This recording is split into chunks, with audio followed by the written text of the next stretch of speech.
উত্তর কোরিয়ার মতো একটা দেশ, পাগল মনে হয় একটা লোককে দেখলে, কিম জং উন, সে পাগল না? খেতে পারুক না পারুক ক্ষেপণাস্ত্র বানিয়ে রেখে দেয়, ভাত খেতে পারুক না পারুক ক্ষেপণাস্ত্র বানিয়ে রেখে দেয়, একটা গরম দেখালে ক্ষেপণাস্ত্র মেরে দেবে একটা। সে একাই পশ্চিমাদের বিরুদ্ধে থ্রেট হয়ে যায়। 57টা 60টা মুসলিম কান্ট্রি কিছুই করতে পারে না। কিসের ওআইসি? কিছুই না। একসাথে বসে খালি আমেরিকার পশ্চিমাদের দাসত্ব করা, ওদের ওদের চরকায় তেল দেওয়া, এটা ছাড়া কোনো কাজ আছে? রাশিয়ার মতো একটা দেশ, সে একাই সারা পশ্চিমার বিরুদ্ধে দাঁড়াতে পারে, আর এই 57টা মুসলিম কান্ট্রি মিলে ওদের বিরুদ্ধে দাঁড়াতে পারে না। চিন্তা করেছেন? চাইনিজদের মতো একটা দেশ, সে একাই পশ্চিমাদের বিরুদ্ধে দাঁড়াতে পারে, সমস্ত মুসলিম কান্ট্রি মিলে যা করতে পারে না, রাশিয়া একাই সেটা করে ফেলে, চায়না একাই সেটা করে ফেলে, উত্তর কোরিয়া একা করে, ভেনিজুয়েলার মতো একটা দেশ, ছোট্ট একটা দেশ, সে করে ফেলে। কিন্তু আমাদের সেই শক্তি হয় না, সেই ক্ষমতা হয় না। হবে কিভাবে? যখন আমরা দুনিয়া নিয়ে ব্যস্ত, তখন এই জাতি কোশ্চিন কালেও সাফল্য অর্জন করতে পারবে না। এবং আমরা যদি সেরকম প্রজন্ম তৈরি করতে না পারি, আগামী দিনে মুসলিমদের অধঃপতনকে ঠেকাতে পারবে না। এটাই বাস্তব, লিখে নেন আপনি। বরং আমরা যত দুর্বল হব, ইসলামের শত্রুরা তত শক্তিশালী হবে, এবং দিন দিন তারা আমাদের গলা টিপে ধরবে। যখন ধরে ফেলবে তখন আপনি আর কিছু করতে পারবেন না। আল্লাহ পাক আমাদেরকে কথার গভীরতা বোঝার তৌফিক দান করুন। বাচ্চা কাচ্চাদের খাবারে সতর্ক হন, আপনারাও খাবারে সতর্ক হন। এমন করে খাবেন না যে আপনার জীবনের শেষ খাওয়া এটা, এভাবে খাবেন না। কারণ যে যত বেশি ভোগবিলাসী হয়, সে নফসের তত দাসত্ব করে।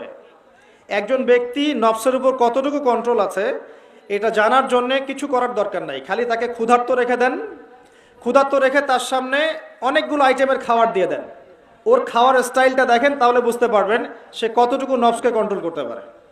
যদি দেখেন যে গাব্বাব করে গোবরা সে খাচ্ছে, বুঝবেন নফসের উপর কোনো কন্ট্রোল নাই। কিন্তু যারা সুন্নাহ পদ্ধতিতে খাবে, ওই সিচুয়েশনেও বুঝবেন নফসের কন্ট্রোল আছে। যে খাবার পেটটাকে কন্ট্রোল করতে পারে না, সে প্রবৃত্তিকে কন্ট্রোল করতে পারবে না। যে যত বেশি খায়, সে তত বেশি কামুক প্রকৃতির হয়। কামুক পর্যন্ত কুকুরের স্বভাব দেখেছেন, রাস্তাঘাটে যেখানে সেখানে কি করে। যে যত বেশি পেট পূজারি হয়, সে তত বেশি দুনিয়া পূজারি হয়।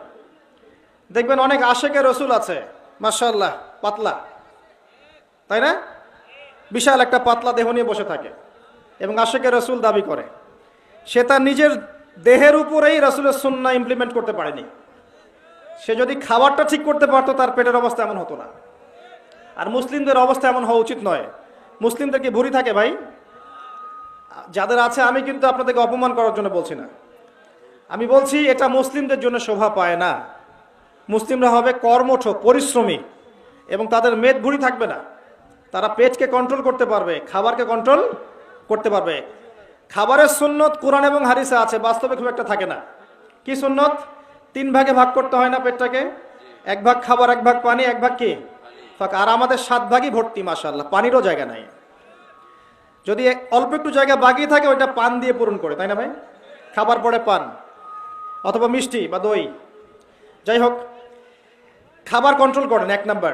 এবং আমি একটা রিকোয়েস্ট করব, আপনারা মাশাআল্লাহ গ্রামাঞ্চলের মানুষ, ফ্রেশ খাবার খাবেন, ম্যানুফ্যাকচার্ড খাবার খাবেন না। যেগুলো কৃত্রিমভাবে তৈরি করা খাবার, এগুলো খাবেন না। আপনি দিন দিন অসুস্থ হয়ে যাবেন। স্পেশালি আমাদের বাচ্চাদেরকে এসব খাবার খাওয়াবেন না। বাহিরের খাবার বাচ্চাদেরকে খাওয়াবেন না, বাসায় খাবার তৈরি করে খাওয়াবেন। পারবেন? আপনাকে চান না আগামী দিন একটা শক্তিশালী মুসলিম মুজাহিদ প্রজন্ম গড়ে উঠুক? এটা চান? তাহলে বাচ্চাদের খাবারের ব্যাপারে সতর্ক হন। বাচ্চাদেরকে কি খাওয়াচ্ছেন? এই খাবার খেয়ে খেয়ে অসুস্থ হয়ে যাচ্ছে দিন দিন। আমাদের বাপদাদা চাচাদেরকে দেখেন, আমাদের চাচাদের বয়সী যারা আছে এখানে, দাদাদের বয়সী, তাদেরকে দেখেন, তারা আমাদের চেয়ে বেশি শক্তিশালী। আপনি পারবেন না তাদের সাথে কুস্তিতে, পাঞ্জায় পারবেন না, ট্রাই করে দেখেন, পারবেন না। এই বয়সেও তারা আপনাকে হারিয়ে দিবে। তাদের খাবার ছিল ফ্রেশ, তাদের বাতাস ছিল ফ্রেশ, তাদের এনভায়রনমেন্ট ছিল ফ্রেশ, তারা এসব এই রেডিয়েশনের মধ্যে ছিল না, দুর্নীতিগ্রস্ত খাবারের মধ্যে ছিল না। এখন খাবারে ভেজাল, পানিতে ভেজাল, আপনার টাকায় ভেজাল, সব কিছুর মধ্যেই ভেজাল। কারণ পুরো দুনিয়াটাই এখন ভেজাল। এটাই সেই জামানা, যে জামানা সম্পর্কে নবীজি বলেছেন, এখানে সত্যবাদীকে বলা হবে মিথ্যাবাদী, মিথ্যাবাদীকে বলা হবে পরম সত্যবাদী। মানুষ আমানতদারকে বলবে খেয়ানতকারী, খেয়ানতকারীকে বলবে চরম আমানতদার। মানুষ সত্যকে মিথ্যা করবে, মিথ্যাকে সত্য করবে। আর এই কাজটা করবে কারা? এই কাজটা করবে এক শ্রেণীর মিডিয়া। তারা রাতকে দিন করতে পারে, দিনকে রাত করতে পারে। মুসলিমরা যখন তাদের অধিকারের জন্য লড়বে তখন দেখবে মিডিয়া বলবে এরা সন্ত্রাসী, ঠিক আছে? আর যখন পশ্চিমারা একে অপরের সাথে লড়বে তখন বলবে এটা হচ্ছে মানবতা বিরোধী অপরাধ, তখন বলবে না যে এরা জঙ্গি, এরা সন্ত্রাসী, এটা বলবে না। এই ইউক্রেন রাশিয়ার যুদ্ধ নিয়ে কেউ কি জঙ্গি শব্দ ইউজ করেছে, সন্ত্রাসবাদ শব্দ ইউজ করেছে? কিন্তু যদি ফিলিস্তিনিরা ইহুদিদের বিরুদ্ধে লড়তো তাহলে বলতো এরা সন্ত্রাসী। আমার বাড়ি, আমার একটা বাড়ি আছে মনে করেন, আমার বাড়ির দরজায় কিছু মানুষ আসলো, এসে বলল আমাদের থাকার জায়গা নেই, খাবার নাই, আমাদেরকে থাকতে দাও, খেতে দাও। এখন আপনি মুসলিম, মাশাআল্লাহ, আপনার মনটা অনেক বড়, আপনি দরজা খুলে দিলেন, আসো ভিতরে আসো, বসো। আপনি বসালেন, আপ্যায়ন করলেন, খাওয়ালেন, পড়ালেন, সব করলেন। এবার কয়দিন পর তারা জোট গঠন করে, একে অপরের সাথে জোট গঠন করে আপনাকে আমাকেই বাড়ির থেকে বের করে দিল। কথা বুঝতে পারছেন? আপনি আপনার বউ, আপনার বাচ্চা, আপনার সন্তান নিয়ে বাড়ির বাইরে এখন। এবার তারা দরজা বন্ধ করে দিয়েছে, আপনি বাইরে দাঁড়িয়ে দরজা নক করছেন, আমার বাড়ি আমাকে ফেরত দাও, আমার দরজা খোলো, আমার বাড়ি আমাকে ফেরত দাও। তখন এরা সারা বিশ্বকে বলছে এই যে সন্ত্রাসী আমার বাড়ি দখল করতে আসছে। কথা কি বুঝতে পারছেন? এই হচ্ছে বর্তমান ইসরায়েল আর ফিলিস্তিনের চিত্র। বিশ্বের বিভিন্ন জায়গায় মুসলিমদের এখন এই চিত্রই। আমাদের বাড়ি, আমাদের জমি, আমাদের ল্যান্ড সবই আমাদের, দখল করা হচ্ছে, আমরা অধিকার ফেরত চাচ্ছি, বলছে সন্ত্রাসী, জঙ্গি। মানে এই শব্দগুলোকে দিয়ে ইসলামকে বিতর্কিত করছে সারা বিশ্ব জুড়ে। আল্লাহ পাক এই জালেমদেরকে অচিরে ধ্বংস করবে ইনশাআল্লাহ তাআলা, যদি আমরা সেরকম প্রজন্ম করতে পারি। কারণ আপনার আমার দ্বারা খুব একটা খেদমত হবে বলে আমার মনে হচ্ছে না। আমরা যে জীবনযাপন করছি আমাদের দ্বারা ইসলামের খুব বেশি খেদমত হবে আমার মনে হচ্ছে না। অ্যাটলিস্ট আমি নিজেকে দিয়েই তুলনা করছি আর কি, নিজেকে দিয়েই তো বুঝি, আপনার দিকে তাকানোর দরকার নেই আমার। আমরা ঘুমাচ্ছি, ঘুম থেকে উঠছি, স্ত্রীর সাথে সময় কাটাচ্ছি বা গার্লফ্রেন্ডের সাথে সময় কাটাচ্ছি, বা আমরা পড়াশোনা করছি একটা চাকরির জন্যে, একটা ব্যবসার জন্যে, কি খাবো, কি পরবো, কবে একটা বাড়ি হবে, কবে একটা গাড়ি হবে, কবে স্ট্যাটাস হবে।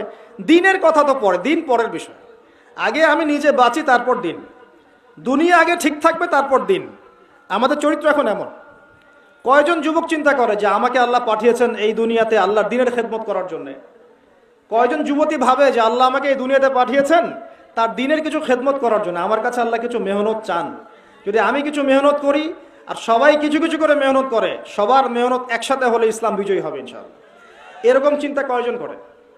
সবাই পড়ে আছে দুনিয়া নিয়ে। ইভেন দাড়ি টুপিওয়ালা মানুষ যারা এখন, যাদের মধ্যে অনেকে এইসব চেয়ারেও বসেন, তারাও দেখবেন এখন দুনিয়া নিয়ে ব্যস্ত হয়ে আছে, দুনিয়ার নেশায় মত্ত।